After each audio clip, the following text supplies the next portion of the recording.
Hey guys, welcome back to the channel.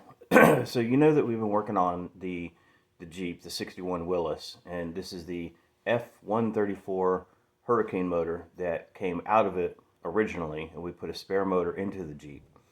So we run into a problem with the motor that's in the Jeep right now. We've had to replace the water pump on it, but it also doesn't run properly. It will start up, it runs, but it feels like it's missing, and it really has no power. Just getting up onto the concrete to get into the garage, it's really having a hard time with that.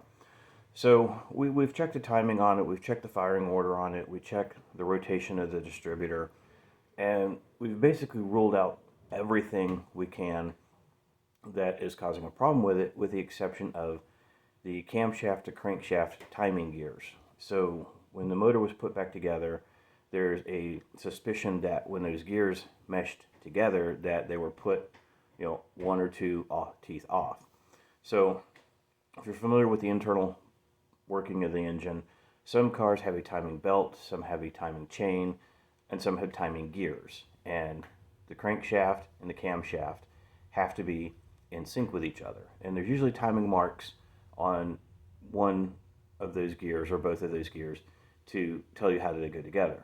In some engines, those dots or marks or whatever have to point to each other. Some of them, they point both the same way.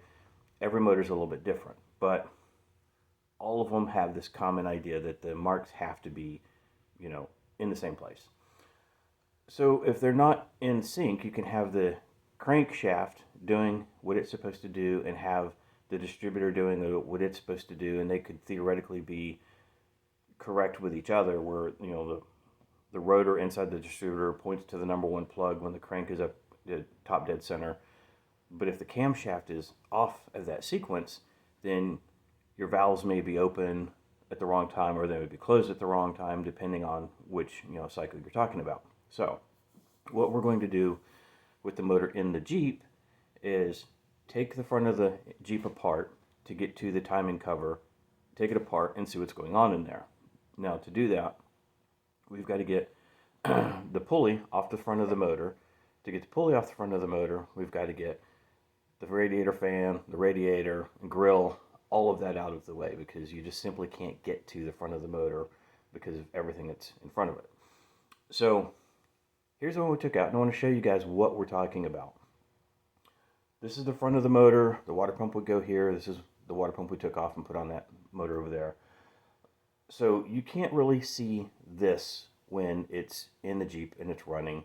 There's a pulley obviously that goes here. Our timing marks are right here on this little tab. So I took these bolts off yesterday. This timing cover comes off. There's the oil port right here. All the grease and dirt from years over there. And on the inside, not a whole lot going on.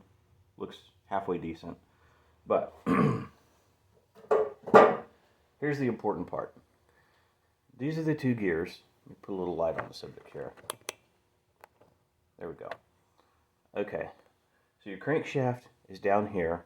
There's a little oil baffle here, and there's a Woodruff key in here, so I can't slide it out just yet. And this is the camshaft gear. Camshaft gear here. Camshaft's actually connected behind this bolt. And in this particular motor, it's a gear mesh. There's no chain, there's no belt. One directly meshes with the other, and they literally mesh right here where you can't see because there's an oil baffle. But that's neither here nor there. In the Willys motors, this gear is a fiber gear in most of them. Not all of the motors have the fiber, but the vast majority. It's a compressed fiber. It's really hard. You'd think that it would just be really soft and wear away, but it really doesn't. Over time, in any timing system, whether it's this motor or another one, these gears could get stripped. They could wear so that this doesn't rotate at the same rate as the one back here. It could skip a gear. This one actually looks in really good shape, so I don't think that we've stripped a gear or forcefully jumped something. It seems that maybe in that one over there, it's been misaligned. So what you can't see right here, because it's not really well marked and you're looking at the little tiny little camera, there's a timing mark right here on this tooth. It's real tiny, and I'm going to try to get a close-up video of it here in a little bit.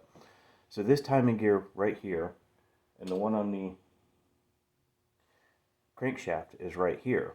So when those two gears rotate, they're going to rotate opposite directions of each other because of the way the gears work. Those two points will come together. So if I rotated this a little bit more, rotated the crankshaft a little bit more, they'll go and come together and they should point to each other. Our suspicion is that the one in the Jeep, they're off just a little bit. And it doesn't take very much to get it off. You can see that this gear is much smaller. This one is exactly half the size of this one.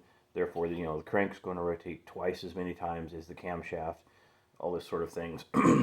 So it doesn't really take a whole lot, one tooth, for this whole system to get totally out of sync. And, one tooth, it can run. It's just going to run like crap and have no power. If it's off like 4 or 5 teeth, it probably won't run at all. So this is what we're going to try to get to in that motor that's in the Jeep, but we got to take a whole front end apart to get there. I'm going to try to start some of that today.